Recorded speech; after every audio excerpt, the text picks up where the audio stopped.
Was right before the end of the quarter, or at the end of the quarter. Charlie Weiss talking things over with Jimmy Clausen. Does that mean a different quarterback? Yes, it does for right now. Yeah, well, and we said we expected to see Dane Christ. I mean, they wanted to play him and get him into the ball game by design.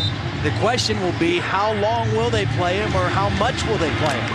Now, he's got a great arm. He's got the ability to make all the plays that Jimmy Clausen can make. He just doesn't have the experience to read the whole field and have the whole offensive package that they have with Clausen. As you saw, another California kid. And here he is, running it for about 15 yards. Brandon King ran him out of bounds. He's a big guy, and you see Clausen with a big smile. He's like, that's it, partner. 6'4", 235-pounder. And really a nice call. First play, let him run, show that, hey, the quarterback we have in now, Purdue, is a little different cat. He's got a little more mobility. He doesn't have a bad toe, so you're going to have to defend a few different things in this offensive package. Got it out to the 43-yard line, in fact. Both teams with 5 first downs. Here's the end around the Golden Tate.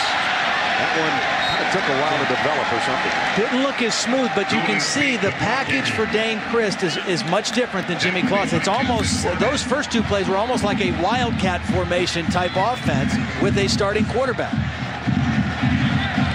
Now 2 tight ends come in there to help the cause on second down at 6 in the opening minute of the second quarter. See, Notre Dame ran some wildcat, but they did it with Armando Allen. Right. And Armando Allen has yet to step on the field tonight for Notre Dame.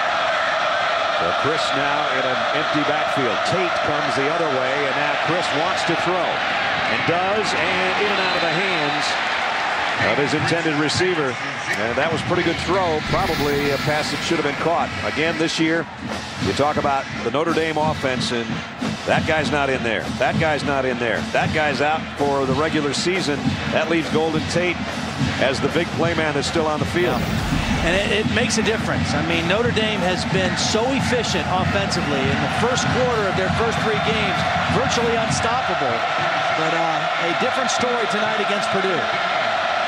And here's a Notre Dame quarterback under center, something we haven't seen much of. And it's a draw play. That was Golden Tate. Golden Tate. All the way down inside the 40. Well, the guy you didn't X off is the guy that just took off. They put him in a different spot, kind of hit him from the Purdue defense, and then handed the football to him. Again, he was a running back to start his career, and they really caught the Purdue defense expecting pass all the way. And Golden Tate shows you he knows what to do with the ball in his hands. Nice hurdle at the end. They got it all the way down to the 38-yard line. It's like at Wrigley when they throw the home run back on the field. Here's a toss sweep. This time it's Hughes, and he's got a convoy in front. Still going.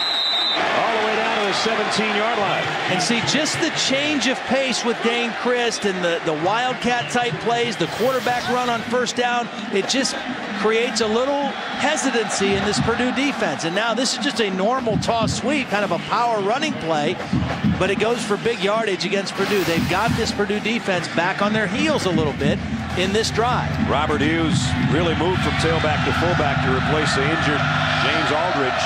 In that case, you got a big gainer and another first down at the 17 of Purdue. And here's Hughes again. The cutback is a beauty inside the 10 and down to the 9. Boy, great block by Mike Ragone, number 83, and Kyle Rudolph, both tight ends.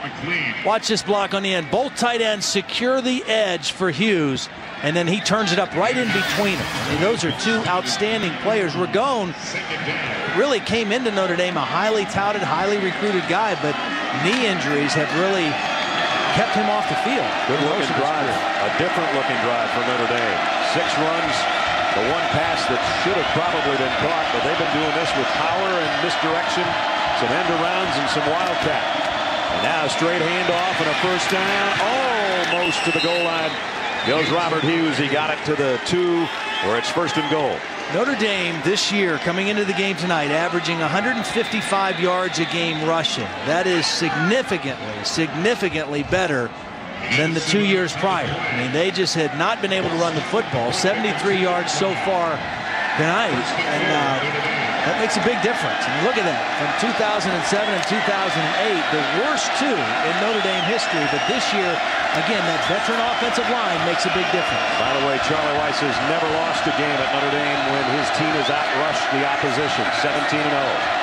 First and goal at the 2. And it's Hughes for the touchdown. Just powered his way behind Olsen and Trevor Robinson, the right guard.